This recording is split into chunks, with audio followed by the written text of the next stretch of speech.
today's service. I am very glad to be here and to be here to do the warm-up with you as we've done the last times. But I will start by reading something from the Bible and then we will do our warm-up afterwards. Last week was Pentecost and we talked about the Holy Spirit. And I found something in Ephesians 3 where Paul talks about the Spirit and how he reveals Jesus to us. And then from verse 12 onwards it says, because of Christ and our faith in him, we can now come boldly and confidently into God's presence. And I think that's something that is cool to have as the idea of our service, to come confidently and boldly into God's presence. And then he says, I pray that from his glorious, unlimited resources, he will empower you with inner strength through his Spirit. Then Christ will make his home in your hearts as you trust in him. Your roots will grow down into God's love and keep you strong. And may you have the power to understand how wide, how long, how high, and how deep his love is. May you experience the love of Christ, though it is too great to understand fully. Then you will be made complete with all the fullness of life and power that comes from God. That's a cool verse, or some cool verses, I think. And we will now loosen our bodies as well. So come and join me in kind of acting out what Paul is writing here. That the Holy Spirit comes, so he's given to us. And then he empowers us with inner strength. And you have the strength and the solid and firmness in that. And then it says, Christ makes his home in our hearts. Can you show me the home in your heart? There's a home, maybe you can build like a little house, a roof in your heart. And then later he says Paul prays that his listeners or his readers would understand how wide, so wide, and how high, and how deep the love of Christ is, the love of Jesus for us.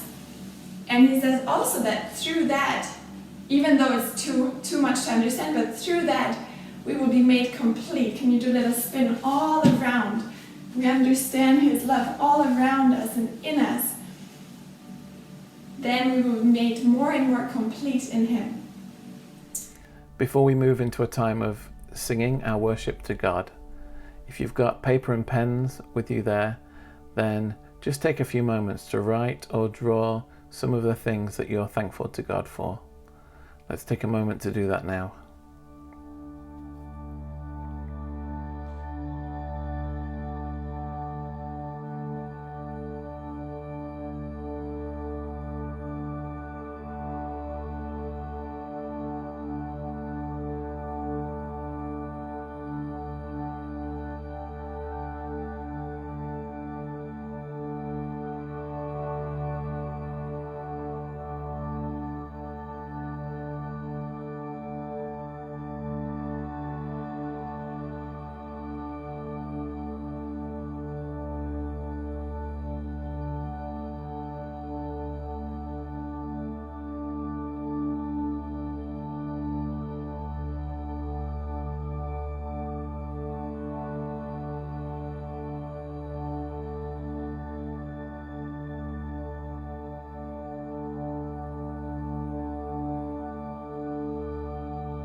And let's sing together now.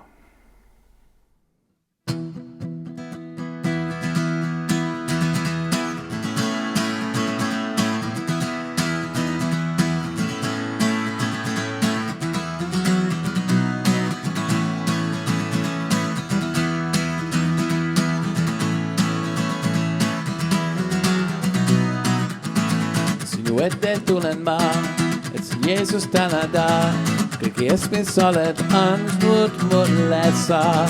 Kui sa surid Golgata, oma elu andsid seal, et ma võiks elada. Mu süda rõõmustab ja sulle laulan ma. Ei ole paremat sõpra, kui Jeesus sa. Mu süda igatseb olla vaid sinuga, su kätesse. End usaldan su ligi, olles kogen jõudu taas.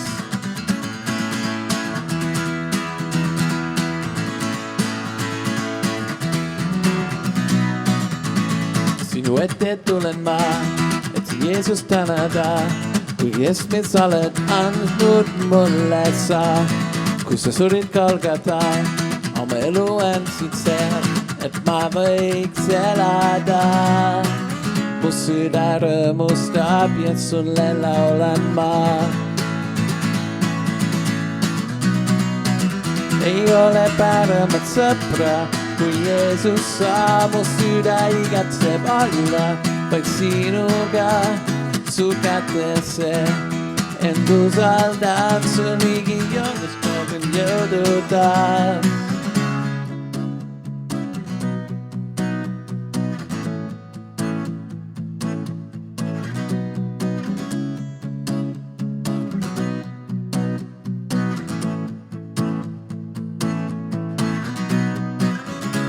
Ma seisan kindlana, kes võiks olla mu vastu, kui mu Jumal on minuga.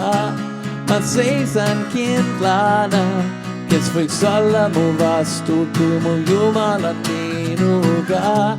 Ma seisan kindlana, kes võiks olla mu vastu, kui mu Jumal on minuga. Ma seisan kindlana, kes võiks olla mu vastu, kui mu Jumal on minuga. Ei ole paremat sõpra, kui Jeesus sa. Mu süda igatseb olla vaid sinuga. Ei ole paremat sõpra, kui Jeesus sa. Mu süda igatseb olla vaid sinuga. Ei ole paremat sõpra, kui Jeesus sa. Mu süda igatseb olla vaid sinuga, su kätesse. End usaldan su ligi, olles kogen jõudu taas.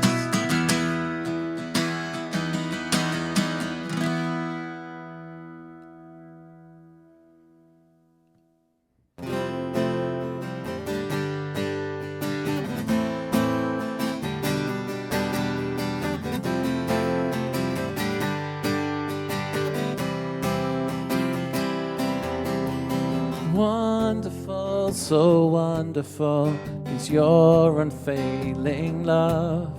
Your cross has spoken mercy over me.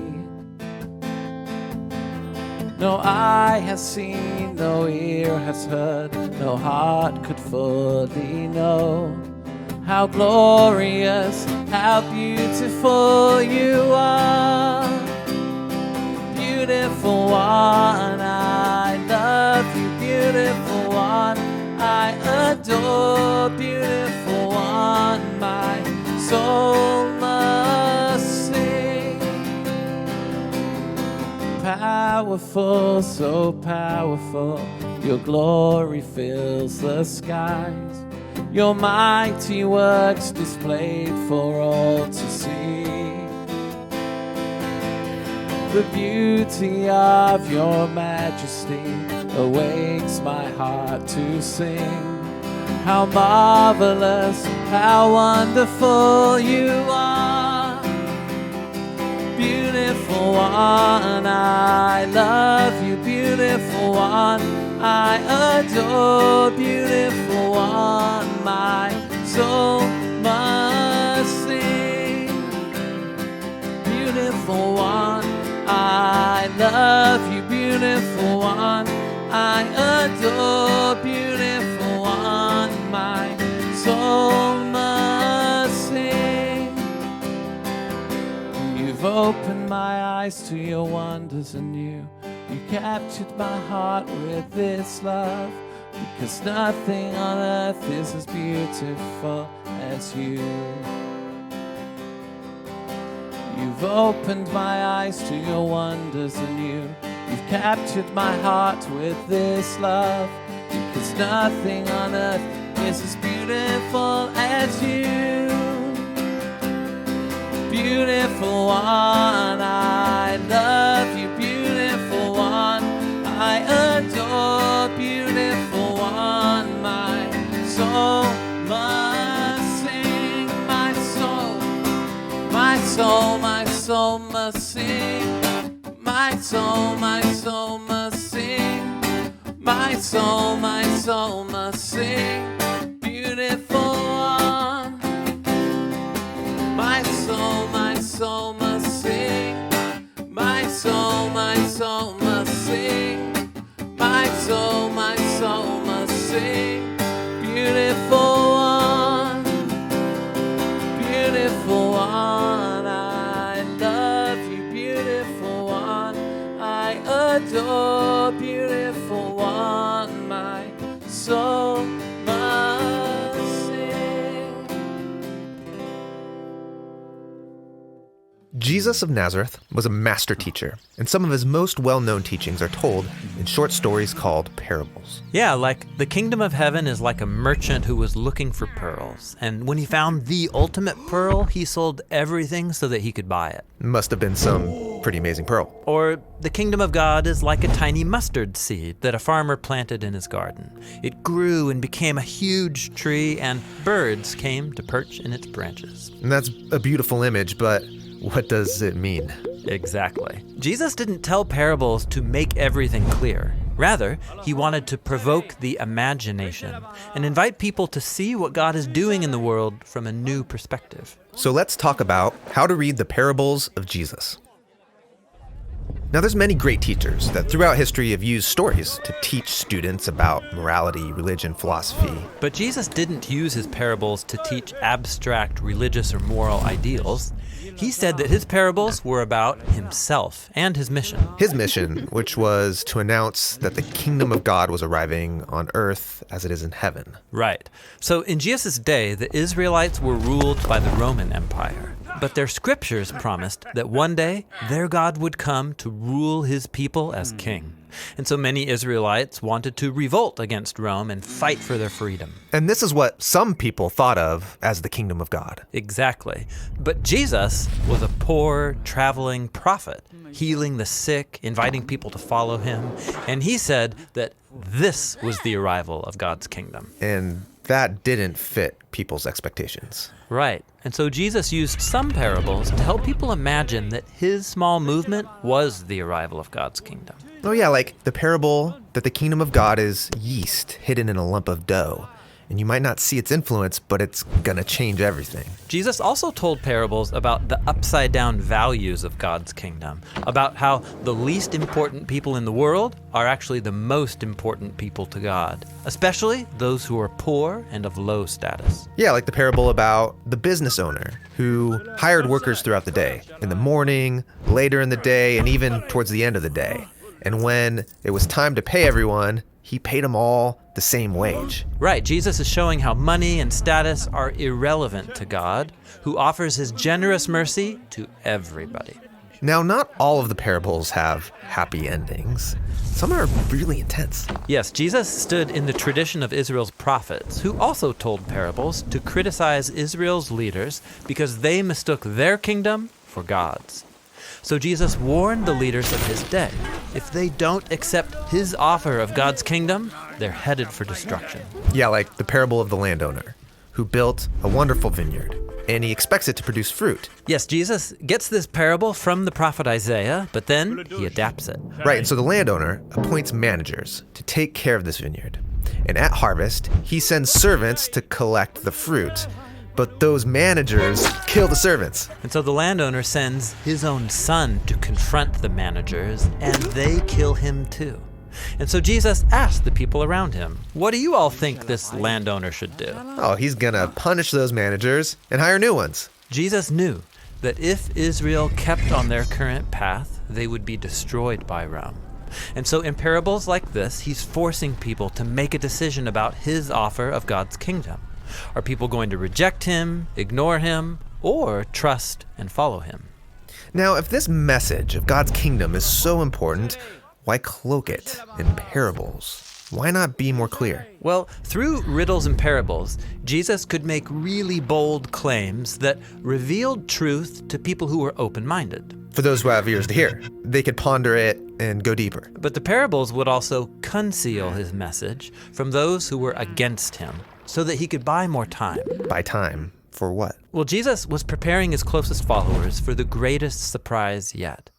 Jesus claimed that Israel's God was coming to rule over his people not through coercion or violent force, but through self-giving love, as he was going to die for their sins. But his death wasn't the end. Right. He said that his death would be like a tiny seed buried in the ground, but then it would grow and produce a crop with many seeds. So, these parables, they explain who Jesus was and what he was up to.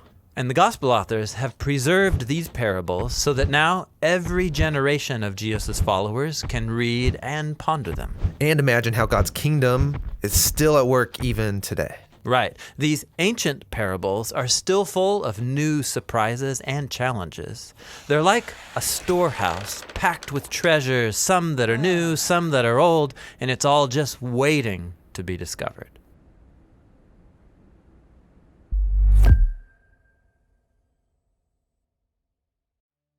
Today we're going to be going through one of the parables, which we're taking from Luke chapter 10, verses 25 to 37. It's often known as the parable of the Good Samaritan. Let's read it together now. One day, an expert in religious law stood up to test Jesus by asking him this question: "Teacher, what should I do to inherit eternal life?" Jesus replied, "What does the law of Moses say? How do you read it?" The man answered, "You must love the Lord your God with all your heart, all your soul, all your strength, and all your mind, and love your neighbor as yourself." "Right," Jesus told him. "Do this, and you will live." The man wanted to justify his actions, so he asked Jesus, "And who is my neighbor?" Then we read the following parable, a story Jesus told. And a bit of a backstory to this is that the Jews and Samaritans did not get on. And so to a Jewish man at this time, a Samaritan wouldn't have been someone that they would have held in very high regard. So let's continue from verse 30. Jesus replied with a story. A Jewish man was traveling from Jerusalem down to Jericho, and he was attacked by bandits. They stripped him of his clothes, beat him up, and left him half dead beside the road. By chance, a priest came along. But when he saw the man lying there, he crossed to the other side of the road and passed him by. A temple assistant walked over and looked at him lying there, but he also passed by on the other side. Then a despised Samaritan came along, and when he saw the man, he felt compassion for him. Going over to him, the Samaritan soothed his wounds with olive oil and wine and bandaged them. Then he put the man on his own donkey and took him to an inn, where he took care of him. The next day he handed the innkeeper two silver coins, telling him, "Take care of this man. If his bill runs higher than this, I'll pay you the next time I'm here." Now, which of these three would you say was a neighbor to the man who was attacked by bandits? Jesus asked. The man replied, "The one who showed him mercy." Then Jesus said, "Yes, now go and do the same." Anyone who's looked at the news or social media will be aware of the brokenness of this world around us, and of our brokenness too. We see that people are actively abused or neglected because of the colour of their skin, their social status, their age, or just because they're vulnerable. As we read this parable, we should hear the call of Jesus to live differently as his kingdom people. Of course, the robbers were guilty, but Jesus is telling us that crossing the road to the other side is also opposed to the way of Jesus. In the book of James, we read that faith without action is dead. So Jesus is calling us to take action, especially when we see injustice, and not to cross the road, but to stay and to take care and to make a difference. So we're going to move now into a time of confession of sin. And one question I want to ask today is, when have you been the priest or the temple assistant and crossed to the other side of the road? When have you failed to show mercy? I know there have been times in my life where that's been me, and there are things I need to repent of. So let's pray the words of Psalm 139 verses 23 and 24, which says this: "Search me, O God, and know my heart. Test me and know my anxious thoughts. Point out anything in me that offends you, and lead me along paths of everlasting life." On Tuesday we heard from Raf about the Hebrew word kavanah, which means the intention behind our prayers and the actions that we take as a result of them. So as the Holy Spirit reveals to you things you've said, done, or thought that don't honour him, that you need to confess and repent of them, also ask him if you need to take action as part of your repentance, like to apologise to somebody or to replace something. You can use paper, pens and crayons to write down or draw your prayers to God too. Let's take some time to do that now.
And let's pray. Father, we confess that we're broken and that we sin and that we don't always choose the way of Jesus. We pray, Lord, that we would be truly repentant, that we turn from our sin and turn to you. We thank you that we don't have to guess whether we've been forgiven or not, but we know that you forgive and you love to forgive, and we can be assured of that forgiveness. We also pray, Father, that through your Spirit you would show us how you want us to take action as part of our repentance. That we wouldn't just have faith, but that we would also live out our faith, especially in this area of repentance.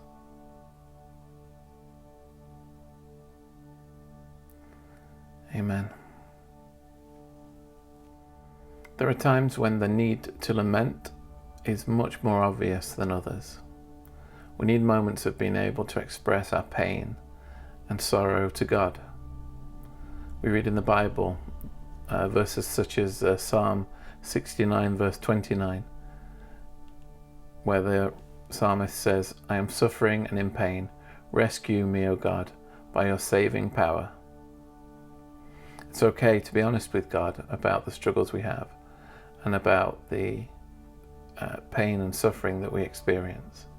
So take some time just to tell God of your troubles and to express your struggles to Him. Let's do that now.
Let's pray. Father, we come to you. In our brokenness, we often don't know what words to say.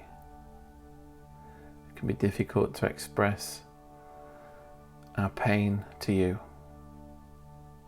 But Lord, we cry out for your comfort in this time, not just for us, but for those around us and in the world who really need it right now. In Jesus' name, amen.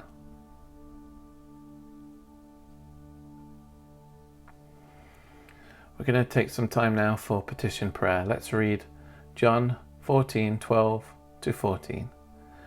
I tell you the truth. Anyone who believes in me will do the same works I have done, and even greater works, because I am going to be with the Father. You can ask for anything in my name, and I will do it, so that the Son can bring glory to the Father. Yes, ask me for anything in my name, and I will do it. So as we pray in the name of Jesus, in the authority of Jesus, we know that as we pray according to God's will, that we can expect to see things happen. And that this is something that Jesus asked us to do. So it may be something that's happening in your life or in the lives of those around you. You may also want to pray for world events, things that are happening, the injustices we see, and just ask God to break through. Ask God to come, and that we'd see His kingdom break out in those dark and difficult situations. And as we pray, let's remember that word, that Hebrew word kavana that we read earlier. Ask the Holy Spirit to show you how He wants you to partner with Him for the things that you've asked for. Let's take some time to pray now.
Let's pray.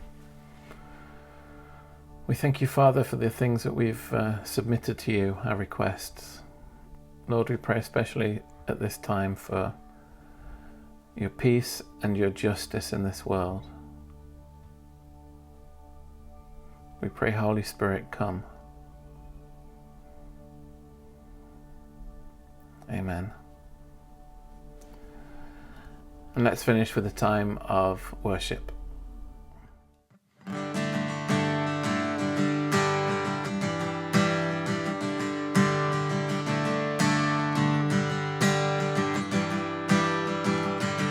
Kõik õhus, mis mu sees, tahab minna oma teed, su tee on parem, su tee on parem. Mu plaanid salajas on tihti väga isekad, su plaan on parem, su plaan on parem. Jumal, sind ma usaldan, Jumal, sind ma usaldan. Isa, sinu au saab kusaks meie maa, muuda südameid. Püha vaim meid sees, Jeesus surid meie ees, palun muuda südameid. Palun muuda südameid.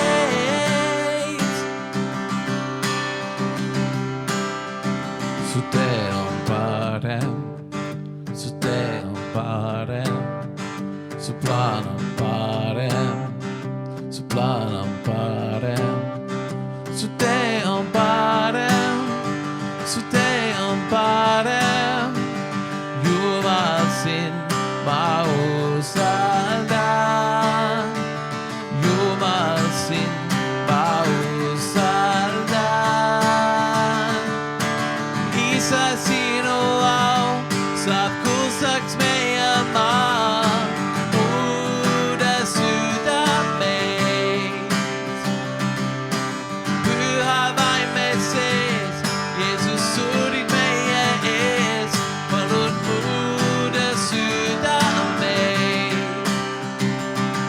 Palun muuda südameid.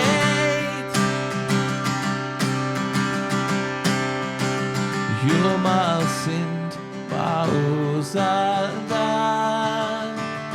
Jumal, sind ma usaldan.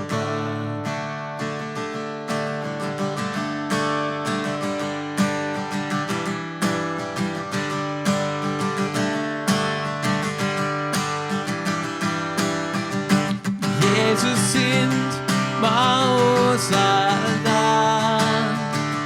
Jeesus, sind ma usaldan, Jeesus, sind ma usaldan, Jeesus, sind ma usaldan, Jeesus, sind ma usaldan, Jeesus, sind ma usaldan, Jeesus, sind ma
Strength will rise as we wait upon the Lord. We will wait upon the Lord. We will wait upon the Lord. Strength will rise as we wait upon the Lord. We will wait upon the Lord. We will wait upon the Lord. Strength will rise as we wait upon the Lord. We will wait upon the Lord. We will wait upon the Lord. Strength will rise as we wait upon the Lord. We will wait upon the Lord. We will wait upon the Lord. Our God, you reign forever. Our hope, our strong deliverer.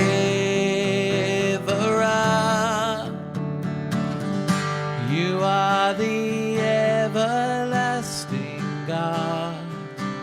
The everlasting God. You do not faint, you won't grow weary.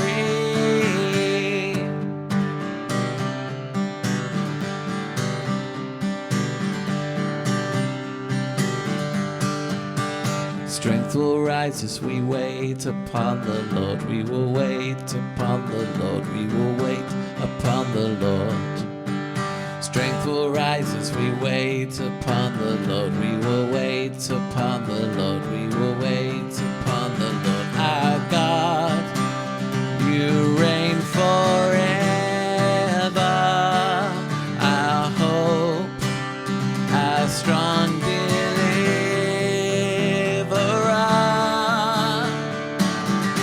You are the everlasting God. Everlasting God, you do not faint, you won't grow weary. You're the defender of the weak. You comfort those in need. You lift us up on wings like eagles.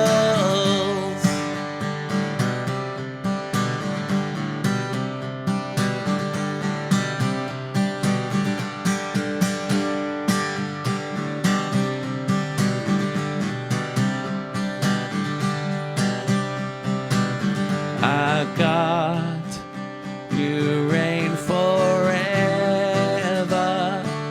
Our hope, our strong deliverer. Our God, you reign forever. Our hope, our strong deliverer.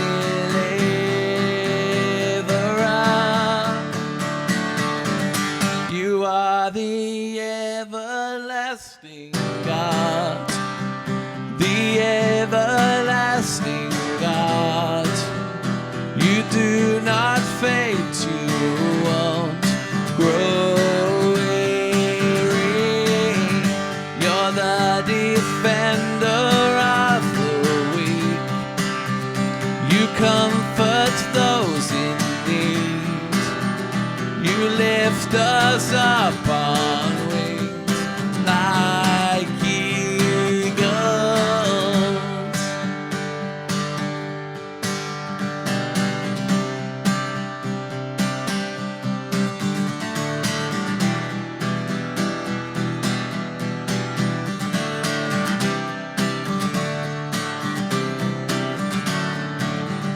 You're the everlasting God. The everlasting God. You do not faint, you won't grow weary. You're the defender of the weak. You comfort those in need. You lift us up on wings like eagles.